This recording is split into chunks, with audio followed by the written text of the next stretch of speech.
This is Between Hook Sets. I'm Jason Walter from In Through the Outdoors with my partner in slime, Kurt Underhill from the Fishing Crew.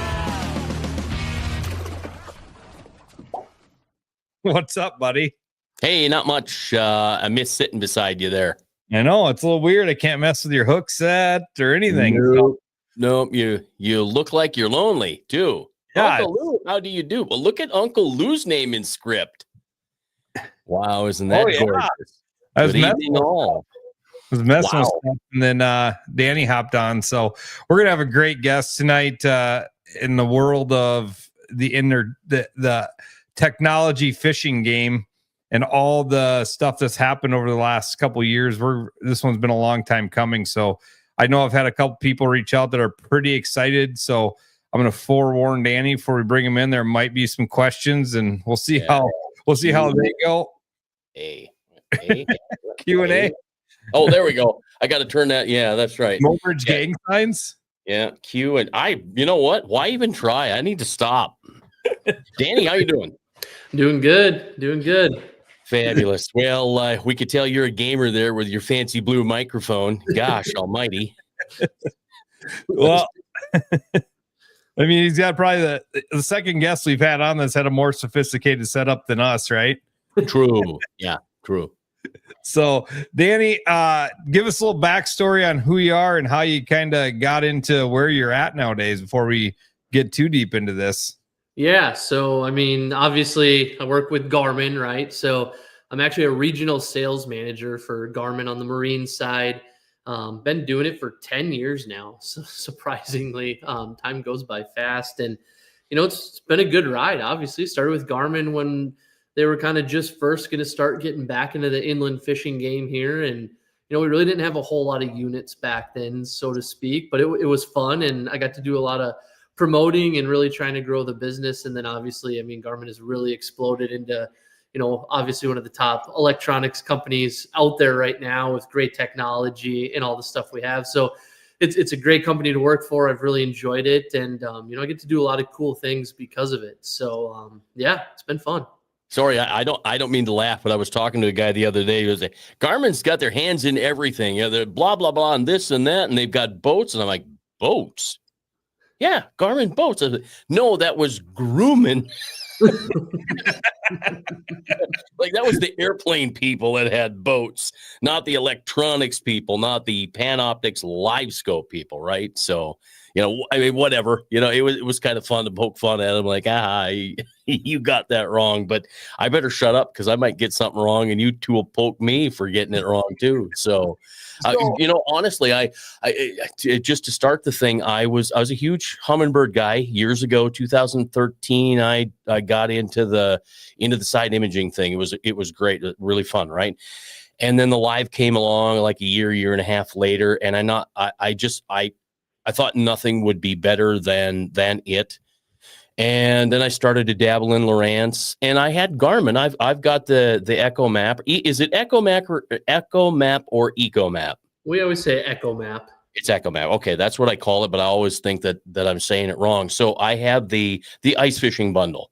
Okay. I've got the ECHOMAP UHD 93 with the LV32. So I have the original bundle from 4 years ago. And I thought that it was the cat's pajama, and I wouldn't need to have anything more than that. And honestly, for those people that are fishing in shallower basin type of lakes, if you're fishing in 20 feet, even 30 feet of water, the 32 is fine, whatever. I mean, and I'm not trying to not sell, units for you or ducers for you, but I got schooled on Lake Oahe with an 8612 and 8616. And frankly, I hope we get into the conversation like we did with Tom Wynn, where we talk 8616 and then the Ultra 2, the new ECHOMAP 166. So, and honestly, I was going to get in a little graphic going and get into all of the different resolutions, because it's amazing where you go from the original ECHOMAP, which is at like 800 by 400 or something. And then you get all the way up into 4K. That's 3,400 by 2,800. I mean, it's just amazing. Mm-hmm. Yeah, no, I mean the technology is insane. It just keeps getting better. That's for sure. So it can't get any better than 4K, at least for now, right? I mean, or is there 5 or 6K out there? I mean, we're at the limit that we can do at this point, obviously. But like I said, I mean, 7 years ago, I never would have thought I'd be able to watch my jigging wrap go to the bottom and have fish chase it either. So Yeah. who knows what's yet to come? Electronics are ever changing. But yeah, I mean, obviously, right now there's a lot of great options. And like you were saying, the different resolutions and stuff. I think what's cool. I mean, obviously, yeah, 86/16, that's awesome. 16:43, we got these big 16-inch screens, great resolution, all that stuff. But I mean, we even look at like an ECHOMAP 106, a 10-inch ECHOMAP Ultra unit, priced real nicely. We had them available with a bundle with the Livescope right there in them for a while. And I mean, talk about one heck of a unit for the price point. I mean, the resolution, sure. Is it better on 8600? Yeah, absolutely. But you know what? Those ECHOMAP Ultras are incredible units with Livescope, and especially talking ice fishing as we're coming into fall here. But in the boat, I run ECHOMAP Ultras in my own personal boat because I love the quick release bracket and I love the buttons. So, I think all around that's kind of the cool part is the technology as it kind of continues to keep evolving. We're able to bring some of that good stuff down into the ECHOMAP line versus just that GPS map line. To make it maybe more affordable, but also, great for everybody that wants to have the different units in their boats. So are we going to see an upgrade in ducers from the 34 for the regular average fisherman? What you have, is it the 56 that you would use on a boat or yeah, in deeper so water? 56 is like the transom mount transducer. We kind of call it like an all-in-one. That's going to give you like your 2D, your down imaging, and your side imaging, right? So that'll be separate. That's the best of the best right now. And then of course the Livescope LVS 34. That is the best of the best right now for forward-facing sonar. We had the 32, like you talked about, which really is a great transducer. And I talked to a lot of ice fishing guys, obviously, where I'm located, but the 32 is an excellent transducer for ice fishing. It fits in a 7-inch hole. It's a little bit lighter, great transducer, works really well for that.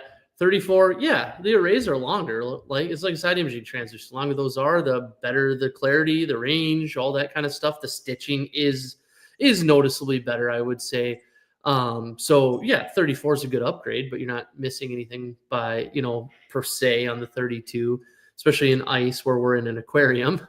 And then we have our XR, right? So that's going to be our LVS 62. That's kind of our long range deal. We make it for guys like dropping down in the ocean, where we're able to get to like that 300-foot saltwater, 500-foot freshwater. I was able to bring one up to northern Canada one summer and actually lake trout fish with it. And it was awesome. I mean, you can see fish a long ways away.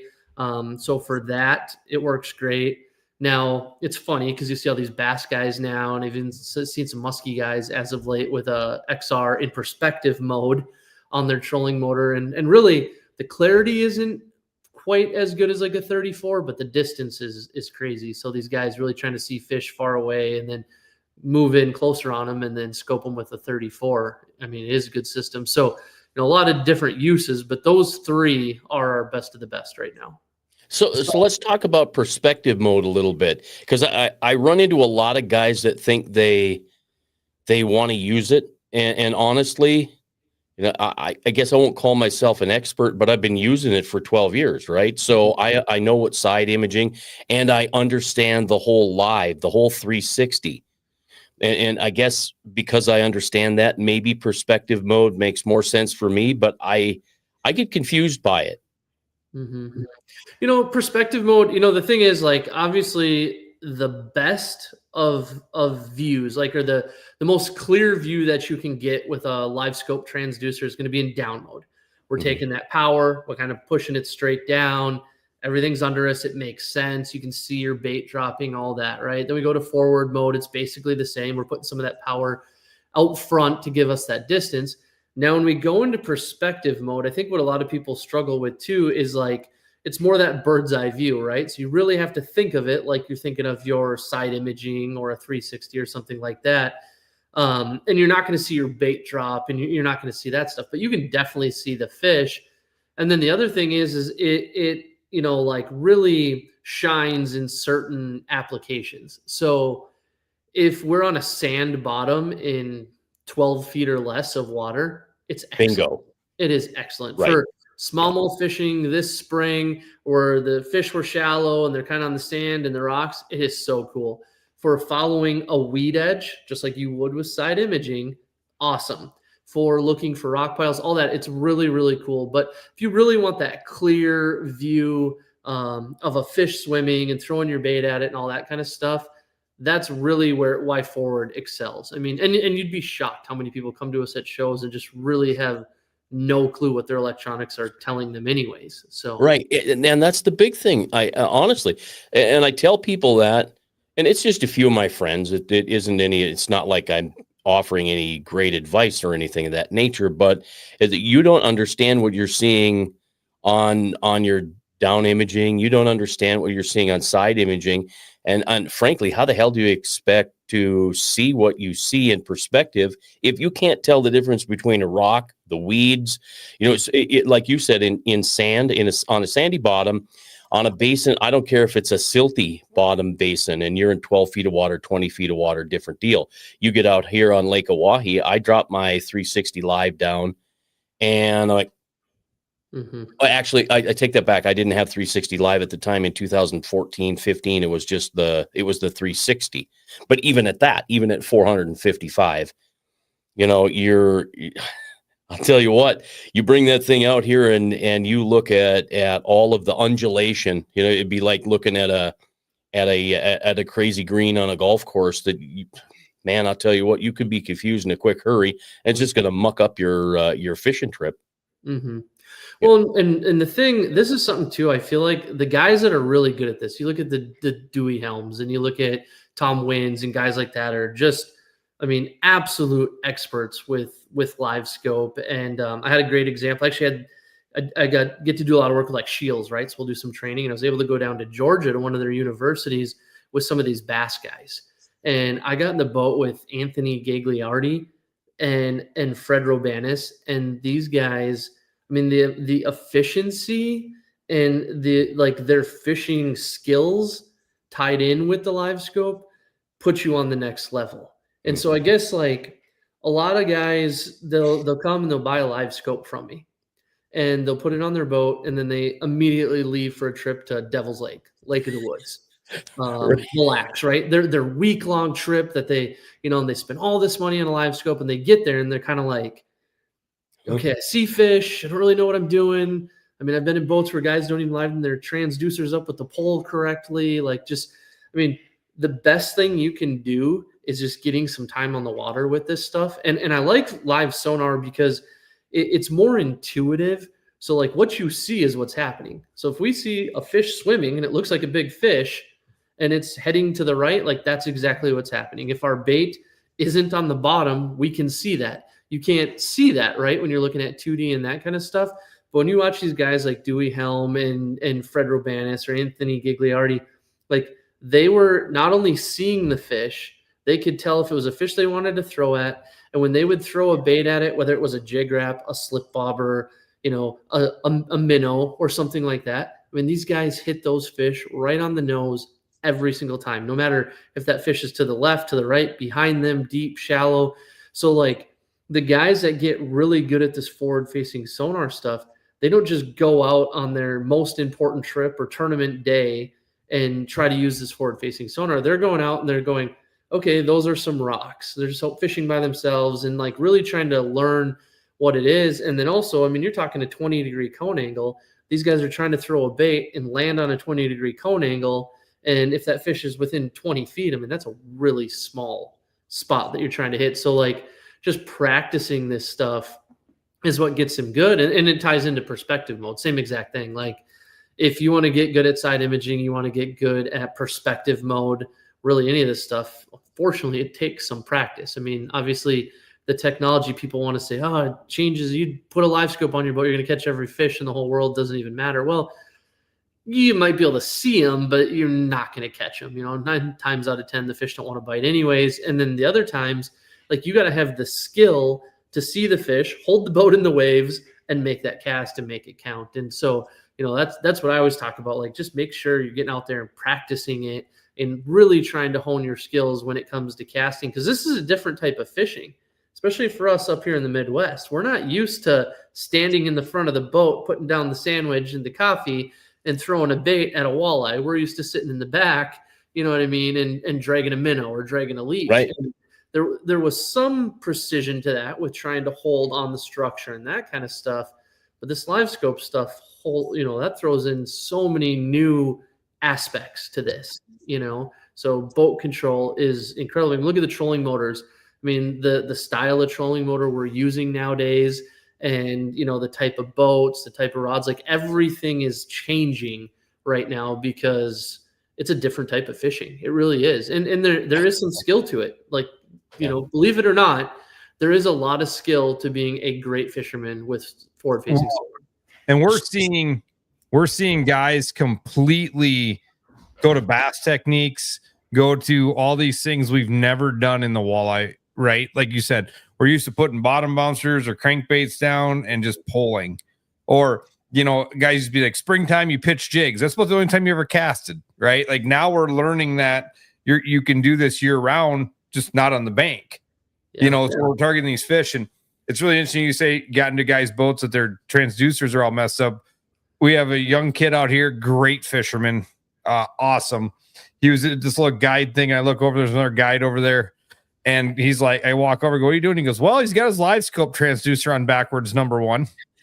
And number two, he has it loop-de-looped, electrical taped to the power head to the power cord of the trolling motor. He got off, flipped the transducer the right way. So I saw him a few weeks later and I go, how'd that work? And he's like, well, I can see further now. And now every time I hit the trolling motor, I don't get showing up on my screen. Just something that easy. Like, he didn't know, but I mean, still was very effective catching fish. Yeah. And now he's got even better tech, just a couple simple changes and he's even better. Yeah. And if you want a tip, if you've messed with your unit so much, if you're messing with Ghost Tree and you're messing with a noise filter and TVG and you have screwed yourself 6 ways sideways, just go hit restore sonar defaults and leave the damn thing alone. And 9 times out of 10, you'll be fine. It's not my tip. I was given the tip and I found it to be magic. As a matter of fact, from time to time, even without touching things, I will restore the defaults after a few trips. For whatever reason, my picture gets better. I can see those cottonwoods a whole lot better. I see the trees and the fish better. And it's just that simple thing. And I love that Garmin lets us reset the sonar defaults and not the defaults on the entire chart plotter itself. Thank you. Yeah, and I think that's one cool thing with Garmin. So, the thing, obviously I work for Garmin, so you got to take it with a grain of salt, right? But Garmin's a great company. They're an engineering company. So we're really engineering focused and really try to, create products that are innovative and stuff that people need. Okay. And so I think what's one cool thing that really helps set our forward facing sonar apart is because of that. So we put a lot of software and a lot of work into the forward facing sonar that allows you to go in and really adjust things, right? So yes, if you don't even have a smartphone and you still have a flip phone, please don't go in and do a lot of adjusting, right? But what's cool is you can. So you can go in and you can adjust that color gain and bring that up, and we can turn that TVG down to low, and we can change color schemes and we can do color limits. Like, there's a lot of these really cool finite tweaks that we can do because every lake's going to be a little bit different. Every fisherman's going to be a little bit different. I might use certain baits, and like Tom Wynn might use completely different baits. And my eyes, I love that black emerald color scheme. Some people love the blue. Like it's going to be different for each person. And so I think that's one cool thing is we really do give the consumer like a lot of options for going in and kind of personalizing their stuff and their sonar and whatnot. And then if it gets all screwed up, you can just start over. So. Well, and that's the easy thing too. And that's the nice thing of doing it. You go in and I guess I'm not saying don't go in and tweak to your heart's content, because if you tweak and fiddle and fart around. I don't care, whatever. You will learn your unit. You'll understand what you're doing, how to use it, how not to use it, what to tweak, what not to tweak. And then you've got the fallback, hit default and reset it, and you're back at 0, and you can go from there. And I think it's fantastic. I really do. I'm amazed with the better resolution and the 34 versus the 32 in deep water. Never thought I'd ever see anything like it. I am so amazed. It's crazy. Now you need to tell us what we, as like, I'm a novice fisherman, right? So do I want to spend the money on an 86, 10, 12, 16? Before you get into that, we do have a question that I've been waiting to pop up. I knew was coming.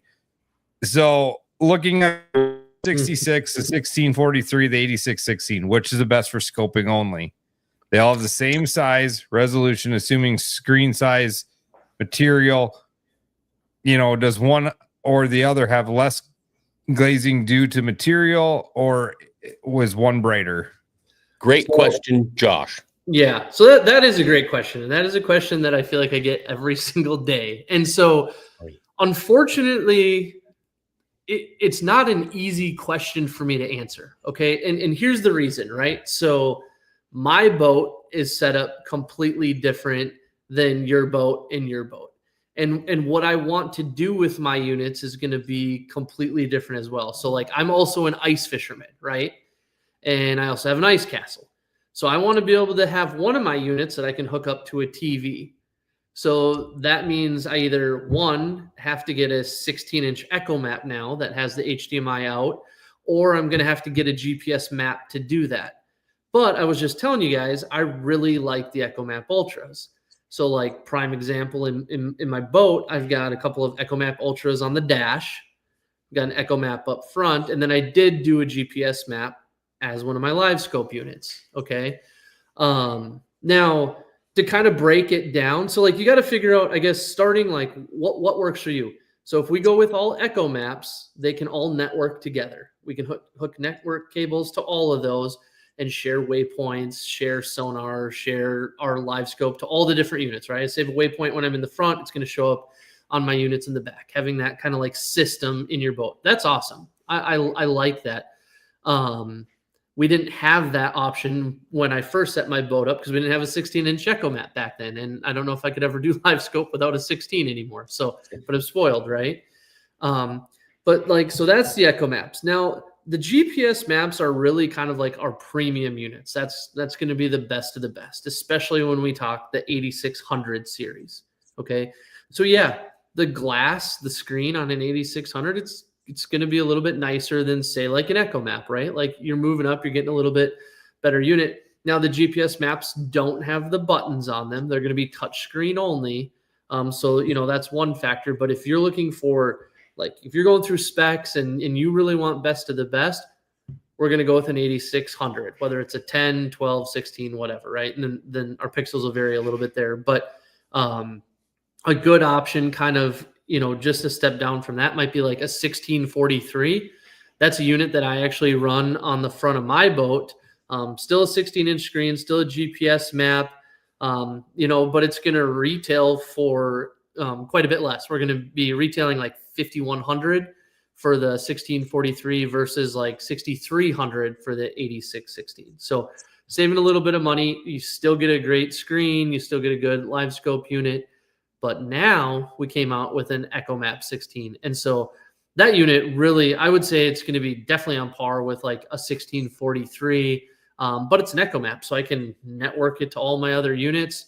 16-inch screen, it's big because you've got the bezel with the buttons and all that kind of stuff, but really is a great option. But if you're looking for best of the best, it is going to be that 8600 series. So yeah, a little follow-up. Not worried about features, networking, only scoping, looking for best picture. Yeah, I mean, if that's absolutely what you're looking for, then I'd be going with an 8616 for sure. I'd at least be in the GPS map series, and I'd be going 8616. That's the best of the best. 1643 would be, next under that. So yeah, and if you're going to do it, dive in, because what's another $1,000, $1,500, right?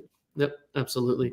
Get the best picture. And frankly, I'm fishing off an 8612 with a friend of mine. Louis got a brand new 8612. I'm using the 10, and the 12 is great for me. I'm sure if I were to get used to a 16, I could never go back down.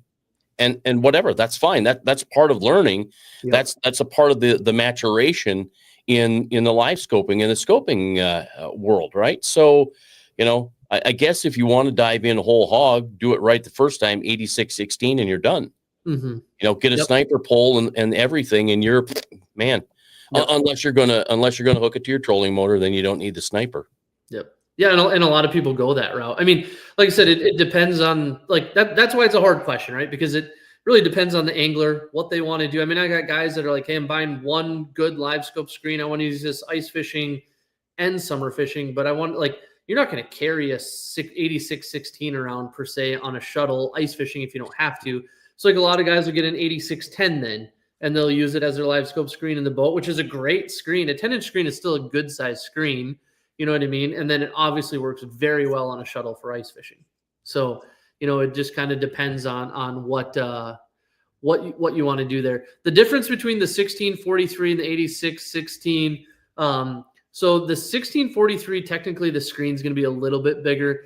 86-16, it's our flagship unit. So 8600s are like the best of the best right now from Garmin. You're really going to get a nicer picture on that 86-16. I'm just a dumb sales guy, not an engineer. So I might not explain it exactly right, but kind of like the color spectrum within that unit is going to be a little bit better. You're going to get a cleaner, better picture on an 86-16 than you would a 1643. So they're not both 1920 by 1080 then? I'd have to look up the specs. And if I remember right, the 86-16 is the, and the 16 might be even a little bit better than 1920 by 1080. Mm-hmm. Mm-hmm. But honestly, I think, and Josh, thanks for the questions because they were absolutely perfect. And you gave the best answer that I've heard to that question that's been asked a million times. And I was going to ask the question too. And I'm glad that Kurt interrupted with Josh's question because you gave a spot on, smack dab, perfect example and answer to every question I had in my head. And I now know what I'm going to do. Before, I didn't have a clue, and I was hoping you were going to have the answer. Josh, answer back if you got what you were looking for. And Danny, if he says no, then fine. Let's dig into it a little bit. We have time. Mm-hmm. So Gary's is priced too high for wife will never let him spend that much. Just do it, Gary. She'll get over it. She'll get over it. Worth every penny. Well, and here's one kind of trade secret, right? So when we look at the Garmin stuff, there's a lot of options, right? So when Garmin does marine, we're helping out people all over the world. We're not just selling stuff to walleye guys and bass guys, but for a guy like Josh who's looking for something that is just a live scope screen, like he already has other units on the boat, whatever, he wants just a live scope screen. We do offer those units where they can be an XSV or a non-XSV. So when you get it as an XSV, that is going to have the sonar stuff built in. So it's going to be able to do side imaging, down imaging, 2D sonar and whatnot. If you get it as a non-XSV, you're just going to have those network ports on the back, which works for live scope. But so he'd be able to buy that. It saves him, some money. Mm-hmm. So he can go that route and then just know that it'll never be able to do any of the sonar stuff, so to speak. It's kind of just like a repeater screen or whatever we plug into it screen. Yeah. And I wonder if that's, okay, here we go. Both are the same resolution. Explain the difference between those three in electrical differences. The draw vastly different in amps at 12 volt. They all draw vastly different.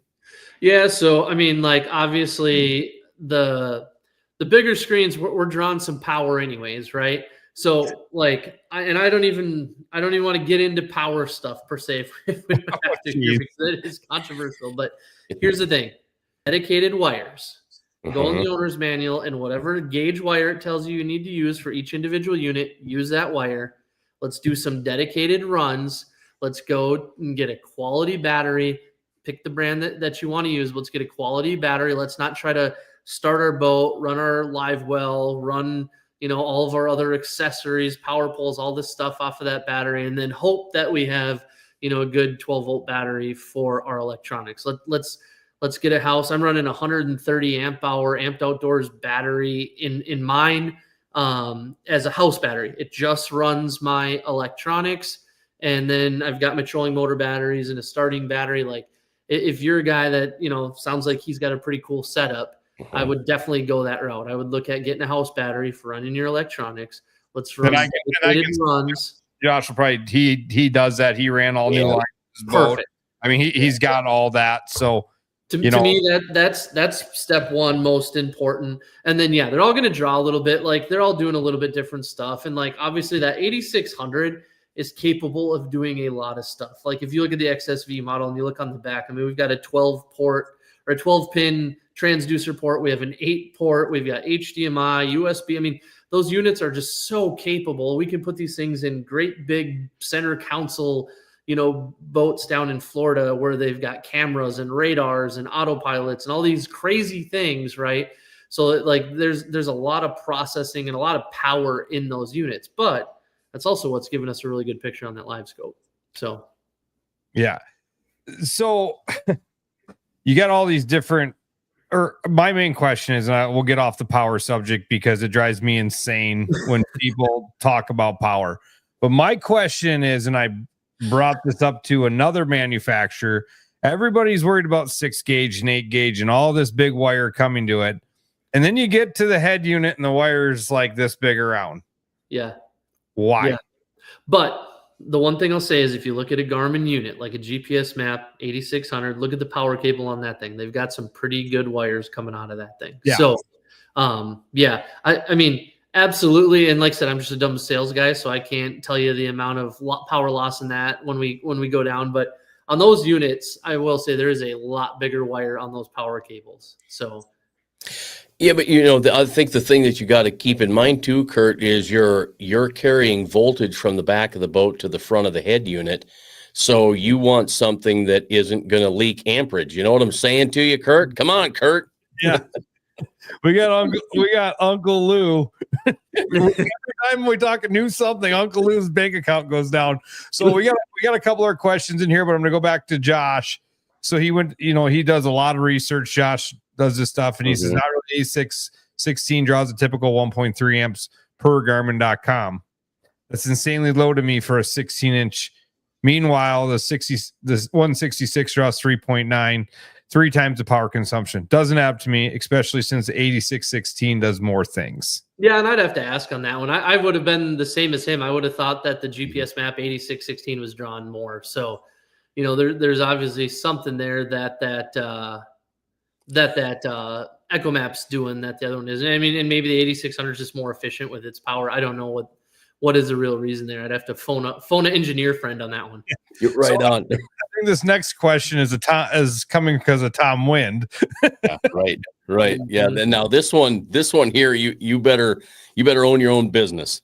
Yeah. So obviously, yes, the 9000 series. I mean, the 9000 series is going to look really good, right? It's like looking at 4K TV, versus watching a YouTube video at 1080, right? But the hard part with those is like, at least in my world, we just really don't deal with these a lot. I do know of a couple people running these. Obviously, there's a couple bass guys and a walleye guy running these, but you have to get a special mount for them. We don't really make a gimbal mount for them or anything like that. But then we're even talking more resolution, better processors, better screens. So like technically Livescope's can look even better on those. And then the cool thing with those screens is you can get them in some pretty big screens as well. I mean, obviously the 17, but all the way up to like a 27-inch screen. So now you're talking a whole new level. For sure. Yeah. The resolution on that 9000 series is 3840 by 2160. So it's true 4K, which I would love to see because it would make Lake Oahu's bottom pop. Mm-hmm. And that's where like the guys like, when you talk to Tom Wynn and like he's looking at like we can all see fish. I can see fish on an ECHOMAP 73 with Livescope just fine. No problem. I can see my lure. I can see everything about it, right? But when we get on those bigger screens with that way higher resolution, he's noticing like even more real finite details that like might not even show up, or they might show up on those smaller screens with lower resolution, but you don't quite see it, right? That fish are doing, or a flicker of something behind a rock, or something like that he's able to see because of those units. So like that, like I said, that's when we're kind of getting into a whole nother level. I think sometimes people get into the weeds a little bit, where like ECHOMAP 106 Ultra is an amazing Livescope screen. So are the ones we've been talking about, obviously 8600. I mean, that's still very high end, and it's a pretty small percentage of the Livescopers out there right now running stuff like that. You know, the ECHOMAP Ultras really are kind of like the most popular stuff right now. But yeah, for a guy that's looking for obviously best of the best, I mean, yeah, you go with something like that. But it's still a Livescope image, right? So it's still the same image. You're just putting it in better resolution. But like the Livescope is still only going to come through at what it is. I mean, that GLS 10 is processing the same information no matter what screen it's hooked up to. Yeah. So, okay. So maybe I can help people visualize it if they're not into the forward-facing sonar. I'm fishing with a buddy with an 8612. I'm using my ice fishing bundle, the ECHOMAP UHD 93, right? Yep. Got the 10-inch screen. So the fish I'm seeing is this little bitty grain of rice, and that's all I see. I see the moving grain of rice. When I turn over and I look at Louis' 8612, I see a blob, but I also see the tail moving, right? And that's on the exact same fish. And some of that too, like, you know, obviously there's more resolution, so you're going to see more details like that. But some of it too is like the screen size as well. So like on the 8600, we're going to get a better, you know, like we're seeing more colors. We're able to see the resolution of that fish a little bit better. But like sometimes like just looking at it on a bigger screen, like when I look at fish on my 16-inch screen versus my 10-inch screen, like a 10-inch screen is very clear. An 8610 is amazingly clear and great resolution, but I still would rather see them on my 16-inch screen because it's bigger and it spreads it out more, and I can almost like just have a better visualization of what's down there. Well, and that's funny you say that, because when I ran to 180 on Sharp and he's got the iMaster 24 in the front, and I said, "How's that?" And he goes, "It's awesome, but it took me a long time to realize the fish are not the same as they were on my screen." He goes, "Because I was casting on things I thought were hogs, and they're like 18 inchers. Like I would never cast that." So and he goes, "It just blew the picture up, right? Like it's all it did." It took me a little while to realize, like I had to look at both of them for a while to go, "Oh, okay, that's what I'm looking at." Yep, for sure. So we had another question here. Best forward-facing sonar transducer, and any tips you have for somebody that wants to run multiple forward-facing units. Yeah, well, and it looked like in his picture he had a pike there. So, I mean, obviously for the average fisherman, unless we're talking that real deep water stuff, the best, you know, transducer right now is going to be our LVS 34. It's our Livescope Plus transducer, we call it. You know, it's going to have the best resolution, you know, the best stitching, the way they were able to make the X pattern of that transducer. It's, you know, the best of the best right now for sure. And then of course, whatever screen we pair it with, like we've been talking, but that is the best. And then when you want to run multiple Livescopes, I mean, hey, the more Livescopes you buy, the better. So, I mean, obviously every transducer is going to need its own black box. So you're going to have, you know, multiple systems set up in there. But a lot of people do that now. You know, like for example, on the front of my boat, I've got one in forward and one in perspective, and I got two black boxes mounted in the, you know, in one of the boxes on the front of my boat. So there's really not much to it. I mean, as long as I guess the only thing you could run into is networking. So each unit, as long as we stayed 10 and above, you know, you're going to have two network ports on the back. So you want to be able to plug one Livescope into one head unit, another Livescope into another, and then network those together probably. But otherwise, yeah, pretty easy. So we got more questions. You know, or not questions, more comments. Use the 12. Love using it for weeds and working. Spent a lot of time. And then this one's great comment here. You know what? I think that must be true because he just finds them. Like, you know, I don't understand it either. So, you know, Danny, when I first met you, like years ago, I think 4 or 5 years ago, actually, I think the first time I met you, we were in a snow bear, we were filming, and you pulled up you said, well, when's this coming out? Because you can't show this picture. And that was right before the 34 was coming out. Like you're like, oh, it ain't going to come out till March. So we're like, okay, here's the new transducer, because it was like brand new, was coming out in a few weeks, all that stuff. But you were telling me back then, like Garmin had little to no market share before Livescope came into the picture. Yeah, like I said, I mean, when I started literally 10 years ago, almost this month, 10 years ago, I mean, you think about it back then, when I first started, we had ECHOMAPs. They didn't network, and that was it, right? And then we got the Strikers, which is kind of like our price point or entry level units, fish finders, and then it seemed like we were kind of getting some momentum. Things were moving a little bit. And then when Livescope came out, and we won best in that category and then best of the show at ICAST, and it like exploded. And it was funny because, maybe I'm a little partial because I'm a northern guy, but I feel like us ice fishermen figured it out first, and we were on the Livescope before anybody. And then it kind of got popular, obviously, after the announcement and that. And then it seems like the bass guys are just finally starting to get on it here the last couple of years. But I mean, Livescope obviously really helped, put Garmin on the map. And Garmin's made just so many good strategic moves, even with the purchase of Navionics and, making the Livescope. And we've now kind of moved. We've got the trolling motors and every product they come out with, like I said, we're engineering focused. We come out with good stuff, Yeah, it's not a shot at the top to work their way down, but we've come out with good products, and we've continued to do that. We actually just came out with a kayak product. I'm not a kayak guy at all. Obviously, I'm kind of a chubby guy, but we came out with a kayak motor, and it's like incredible. It makes me want to buy a kayak and go fishing. I mean, they make really cool stuff that like fits a need in the market, and that's what forward-facing sonar did. And it just kind of helped, I think, propel, obviously our market share within, especially this inland category. And I think you were telling me when you built the first shuttle, it was like built out of wood, big clunky thing, like you guys were carrying around. Yeah, I had like when this was, I think this would have been Panoptics when that one first came out. Obviously, I live up in Minnesota, and so I kind of seen the forward-facing sonar when we had Panoptics. This is well before Livescope, and not a ton of people were using it. And I was like, man, this is really cool. I'd love to try this ice fishing, and it'd have to be cool for that. And so got like the battery out of my lawnmower, and I put it in a milk crate, and I had like this big unit mounted to a piece of wood. I took a transducer, mounted it to a hockey stick, stuffed it down the hole. And I'm like watching a buddy of mine like catch like a fish chasing. He's trying to catch it with a flasher, and I'm like, here it comes. He's like, I don't see nothing. I'm like, no, here it comes, jig.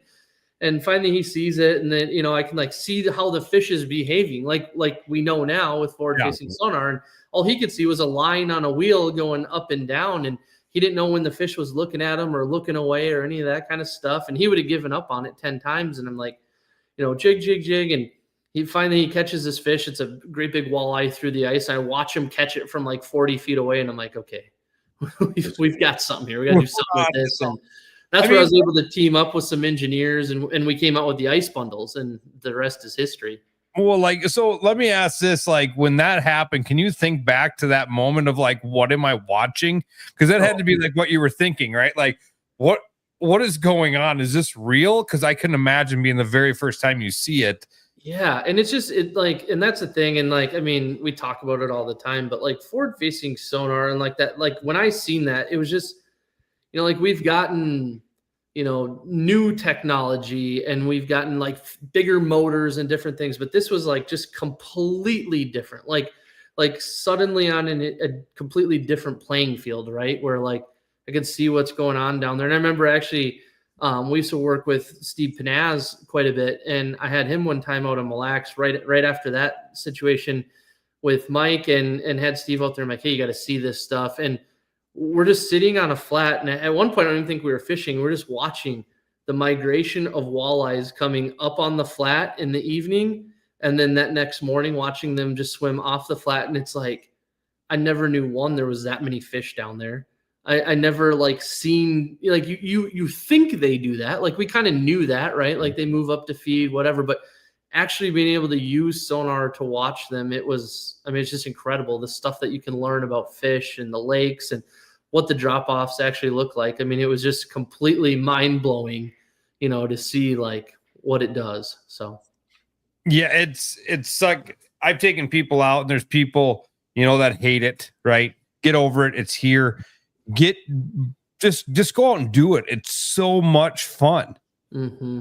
It ain't catching you more fish. You still have to catch them. Yes, we're finding, I hate the Bassmaster thing where they say, oh, we're catching fish we've never caught before. I disagree. You're catching fish in places you've never caught them before. Mm-hmm. Right? Same fish still go to the bank. Them same fish still go do this. We're just out targeting them in a different spot that we've never fished them before. Mm-hmm. Right? I mean, but it's so much fun. And I look at this younger generation, I got a couple buddies that got kids that are just diehard. They are diehard because of that screen, because that's their whole life, right? They were born with the smartphone, Yeah, and those kids are good. I tell you what, I mean, you look at these young guys and everyone, like Jay Shakur is a great example. He's obviously a Garmin guy, and I love when people try to call him a livescoper because he's young, and I'm like, he's one of the best fishermen that I know, and he'll beat anybody power fishing. I mean, and that's like he's from Wisconsin. That's what we grew up doing. Like we live in frog country and flipping country and the milfoil, and like, I mean, some of these kids are so dang good at fishing, and then they learn how to do Livescope, and they're just unstoppable. Like they're so good. So, I mean, obviously, there's some to it, right? Like some kids just use the technology, and you could maybe say it's a crutch, but we got guys in even the Bassmaster Classic, which is the best of the best, and they can't catch a limit with forward-facing sonar. So it isn't the end-all be-all. We still got to learn how to fish, and I mean, there's a lot of like this young generation. Not only do they have the Livescope, they also are learning the skills, and they're learning it fast because of YouTube and time on the water. I mean, look how much time these guys spend on the water. When some of these, I'll call them older pros, are in off season right now, and you look at their Instagrams, what are they doing? They're deer hunting, they're elk hunting, they're relaxing, they're down on the beach, right? What are these young kids doing? What's Easton Fothergill doing? He's fishing, and he's learning. So I mean, they are dedicated. They are just as passionate as anybody else, and they are great fishermen. Bo Schilling, 18 years old, comes to the Governor's Cup and puts up the biggest bag we've ever seen, 61.51. And his dad will tell you, I've never bought the kid. I don't give the kid anything but time. Mm-hmm. The kid guides every day, puts his pontoon away. As soon as he's done with his clients and cleaning fish, his walleye boat's on the water and he's live scoping. Yep. And it's incredible to watch that kid work that unit. And but he took his first group of guide clients at 10 years old. Yeah. It all ties back to what I said in the beginning. So what makes these guys good? The Tom Wins, the Dewey Helms, it's time on the water, practicing, learning when they're looking at their Livescope in this depth of water and they see that, they know what to do and they know how to make that cast. When, like, who would have thought that John Hoyer would win a national walleye tour on Lake Erie casting, right? Yeah, right. I mean, it's like, I grew up reading Walleye magazine as a kid. I mean, I worked at Cabela's when I was a kid, put on these walleye classics with the biggest walleye pros in the business, from Eric Olson and Bill Shimoda, and Moline was there. I'm trying to think some of these other guys that would have been there back then. Great walleye guys, Kevin McCoy, and you know what I mean? Like, absolutely great fishermen. And now you see what's coming. It's incredible. And I think it's good for the sport. We're getting a lot of people involved, and obviously the Livescope helps drive new people, new business into the fishing business, which helps everybody. We're selling boats, we're selling equipment, we're selling poles that go over the side of the boats. Otter Outdoors, who makes fish houses, they just came out with a new sled this year called the Sonar Sled. Right. And it's a forward-facing sonar bundle right into it for ice fishing. I mean, there's a lot of cool, new, innovative things coming to the industry because of this, and I think that's great. I mean, it makes me happy.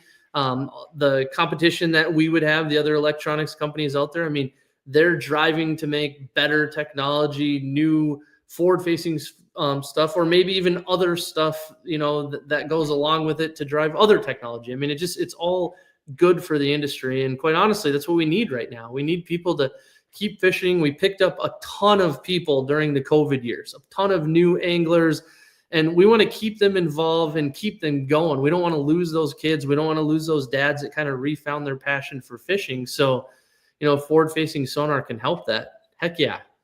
Yeah. And it helps everybody. I mean, it absolutely helps everybody. And I said it last week, and I'm going to say it again.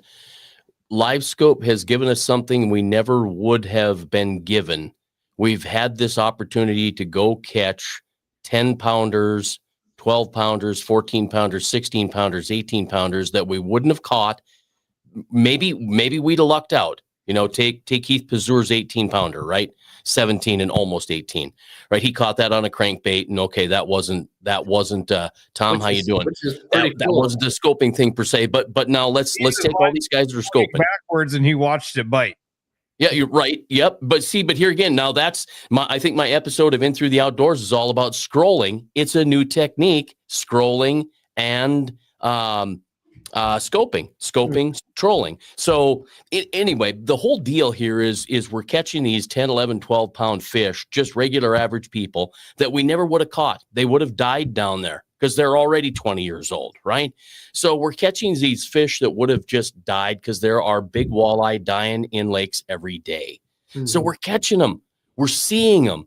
They haven't seen the light of day since they were 17 inches, maybe. I don't know. So I say we owe a debt of gratitude to Livescope because it gave us something that we could never do, and that's catch a fish of a lifetime multiple times. Mm-hmm. And I think with that being said, I actually had a really cool opportunity to be on the Meat Eater podcast this past summer and able to work with Jeremy from Linder Media.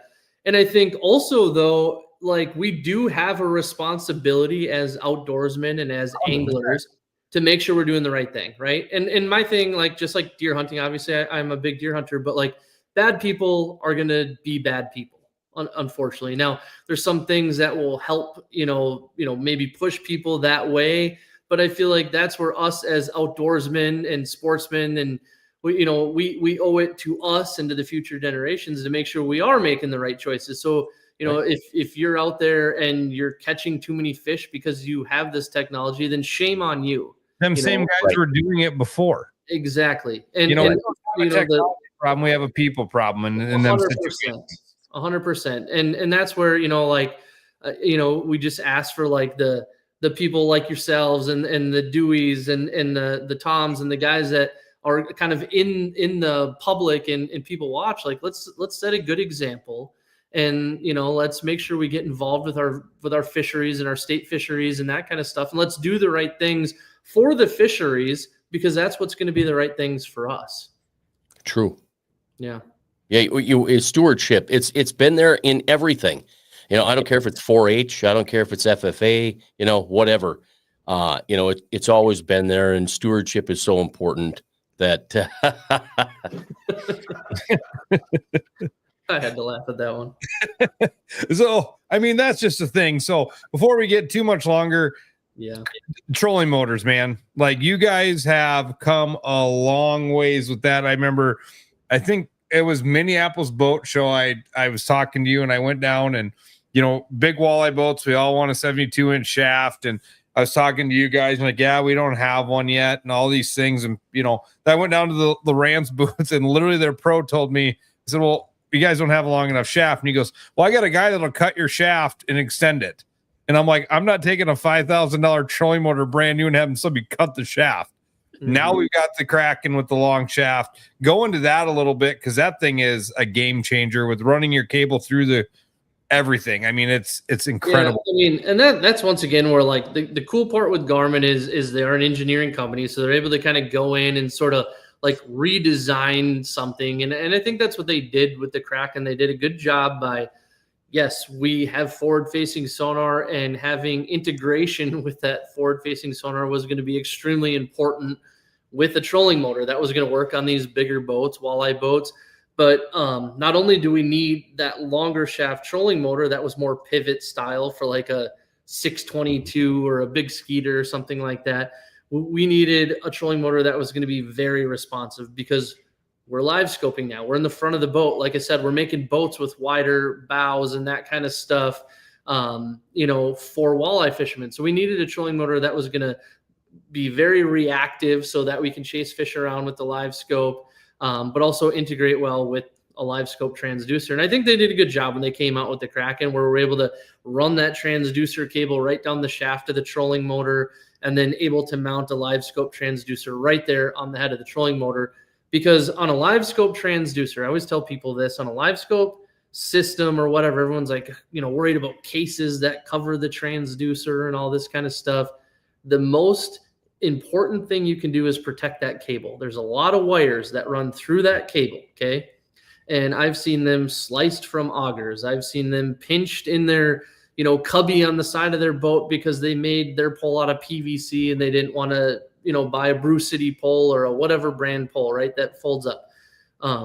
So we were able to run that cable right through the shaft of the trolling motor, completely protecting it, because we all know as soon as you start, you're in anchor lock or something like that and your motor's spinning around, that cable is going to get pulled down. We're going to break some wires. So I think they did a great job integrating that. And then, of course, it's brushless. It's super powerful, super efficient. I actually was out fishing the other day and I was spot locked quite a bit. There was quite a bit of wind. I was like, I better get the boat plugged in because I was going to go fishing a couple days later. And, I checked on the app and I think I was only down to like 88%, battery left still. So they barely use any battery, which is nice, but they have the power when you need it. So they definitely did a good job on that motor for sure. So one thing, because this is a question that's been here and a couple of questions after, but I will agree with this. When are you going to put a rope to deploy it? Well, that's one cool thing about Garmin, right? So like we are always working on stuff and they always are coming out with cool product and they actually listen to the anglers, and we've got a really good group. We started out having a really good group of bass fishermen, which was great. And they've got some good feedback, but we've got some really good walleye pros now with guys like Dewey Helm and, Eric McQuaid and Tom Wynn right there.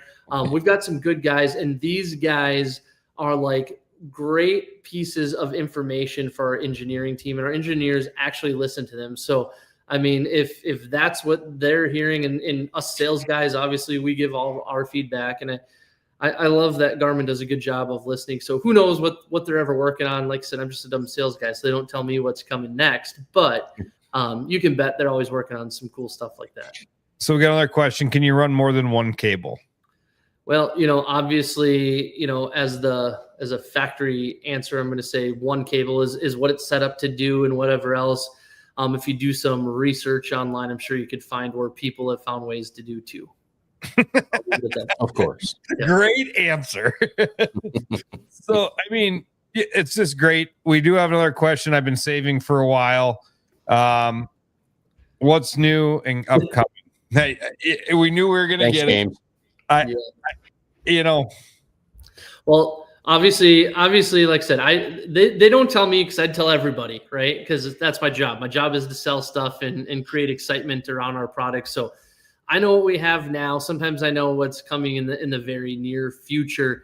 Obviously, I know Garmin's working on stuff. We've got some of the very best engineers literally in the world. I mean, these guys we can land airplanes now, emergency land airplanes without pilots, our InReach products. Like, we're able to pull all these different things, and put it towards marine. So I can promise you they're working on some pretty amazing things, that are going to come out in hopefully the near future. But at this point, I don't know what that might be. Yeah, I can tell you that there are some really neat features on the Garmin units right now that a lot of guys aren't even using because they don't even know they're there, and you'd crap your pants if you learned how to use them.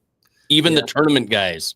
Well, there's a lot of good information out there on that stuff. Obviously, like when we have limited time, but like Tom Wynn's got that awesome class that you can do. There's a ton of great YouTube videos out there. There's some bad ones too, but if you watch through them, you can figure it out. But there is a lot of great places out there to get information nowadays. I mean, the anglers today have so much more resources than they ever did in the past. It's incredible. Yeah, that's the big thing. YouTube, right? I mean, Tom Wynn University. We had Tom on the night before he launched it. It is incredible. I've sent so many people that way, and you can learn so much. And I literally had a guy last weekend. He's like, I watched your show and I downloaded Tom Wynn University. I've got through the first 4. I kind of know that stuff. And I said, you just wait. Just wait. You're really going to learn something. I mean, he literally bought it last week after the show and drove to Pier watching it. I don't recommend doing that either, but I mean, Tom literally, I mean, I've been at Garmin 10 years and Tom's forgot more stuff about Garmin than I even know about Garmin fish finders. I was going to ask that when you get in a room do you ever get in a room with engineers and just like, don't even know which way the stuff is coming from? Like you talk to those guys and they're probably just like, huh? Like, how do you? Those guys are so smart. It's incredible. Like, just you're like, you can do what? I mean, it's unreal. So that was something that was brought up. Like, so when you guys bought Navionics, like, is there more integration coming with that? Because that was one conversation I was having earlier. Like, a guy saying, "Oh, you know, this brand is so much easier to do your waypoints and this and that on." Is there any more stuff coming on that lines, or is that just kind of? I mean, I'm like, Garmin's. I mean, I hate to keep giving that answer, but like I said, we're always working on stuff, right? Yeah. And obviously, you know, we have the Active Captain app. We purchased Navionics. We do still obviously offer Navionics for some of the other brands. So there's a little bit of separation there. We kind of have like the Garmin Navionics stuff and the Navionics stuff. You're getting a little bit more if you run like Garmin and the Garmin Navionics. Great example, you know, I'm in Minnesota. We've got Mille Lacs, Leech, Vermilion Cats, Bemidji, White Bear, St. Croix River, Gull. There's a lot of lakes. I'm missing some, I'm sure, but like where we went and actually mapped them ourselves, or we've got like relief shaded lakes and that kind of stuff. Hint for the smallmouth guys that sonar imagery is awesome for finding rocks. So there is some really cool features for that kind of stuff, and it's always ongoing, right? So it's like you said, dig more. Right. Yeah. And we're still new to a lot of this stuff and just putting out as much as we can, as fast as we can. So yeah, I mean, there's always going to be new cool stuff coming. And that's one thing I'll give Garmin mad props on is every company's going to have faults when they release something, but for the most part, when Garmin brings something to market, it's here to stay. It's not going to have, you know, we need another update. Nope. We need another update right away because we got to fix this. And I work in the world of technology, so we understand updates are constant, but I mean, it's usually ready, pretty bulletproof out of the box. Yeah. Yeah. They do a good job. We got a lot of great beta testers that test our products and try to get those bugs out of there. And I mean, hey, the one cool thing about Garmin, we do software updates, like they don't ruin stuff. You do a software update, it usually fixes it, you know, and if it does, they try to get it fixed pretty dang quick. I mean, we got great customer support and it is electronic. So there's always something, but you know, at least for me, I'd say 90% of the time what I run into is user error stuff where they're just missing one piece or one little thing. And, you know, like source not found, transducer not found, you know, that's the number one question. Typically, say 99% of the time, you're just a software update away from fixing that problem. So, you know, it is nice. You know, it's nice to work in a booth where people come up and they compliment us on, hey, I got this product. Hey, let me show you this video of a fish I caught on Livescope. People don't come and say, hey, well, I bought this product and it doesn't work and I don't like it. Like people are, you know, they buy our stuff and they usually really like it. Yeah, I think those people that don't like it are those that don't play and practice, you know, that just don't use it. They just don't understand it. Buys it and drives right to the lake and thinks he's going to know how to use it. Right. That's where you probably get some. I had a buddy, Billy Katz, bought a Livescope, maybe it was a Panoptics even for his ice shack, and he had it for a year and he sold it. Yep. And he's like, that's the dumbest thing I've ever had. I don't like it, blah, blah, blah, blah. I mean, I'm straight up telling you. He said, this is dumb. 2 years ago, he called me, he goes, damn it, I was an idiot. I shouldn't have sold the first one. Well, so now in Bill's defense, Panoptics was different than the Livescope. And it was harder to understand. Yeah. Yeah. Yep. Totally different. And does Garmin offer classes for the public for certain products? You know, obviously, like we've pitched him here a couple times, his classes, and I do a lot. But Tom Wynn obviously is one of the great options. That class is incredible. I'm trying to think like classes. So like I've done seminars at some Shields locations over the years. They'll do like a Wednesday night, Thursday night class. Otherwise, it just kind of seems like the class thing is going away. Like even at sport shows, it doesn't seem like we've got the seminars like we used to. So I've done, there's a few fishing clubs that I go and speak to every now and again. But even that, like that crowd is getting older and less involved. So I can't think of any classes in the near future, I guess, off the top of my head. Zach, get with me on what product you're specifically talking about, and maybe I can the right direction. That might be easier. Yeah. Just get with me, and then I can point you in the right direction with Danny or with Tom. Let's change it. Let's go out and do some stuff, Kurt. Let's get Danny with us. Let's go do it. You're talking about this thing. Let's go. It's not during deer season. I'm in. Yeah, no. We're talking ice season. We've got to be in the off season, because think about all the stuff that you can train. Well, Danny, we can work deer and fishing into a trip. Well, there we go. We'll just do the trainings after dark. There we go. There you go. Which is fine. And hey, actually, Tom here with that comment is exactly like there's actually, I know quite a few guides now who offer like a guide trip where it's basically like a Livescope training guide trip, and there's quite a few of them, and you probably know some in the South Dakota area, but there's a lot of guys that do that, and you're going to catch a few fish, which is great, but more importantly, you're going to learn how to use your electronics and see them how they really should be operating and set up. So that actually is probably one of the best things right now. Yeah, Wahi Wings and Walleyes, the Shillings, right on their website. Livescope training. That's awesome. Sorry we didn't catch any fish tonight.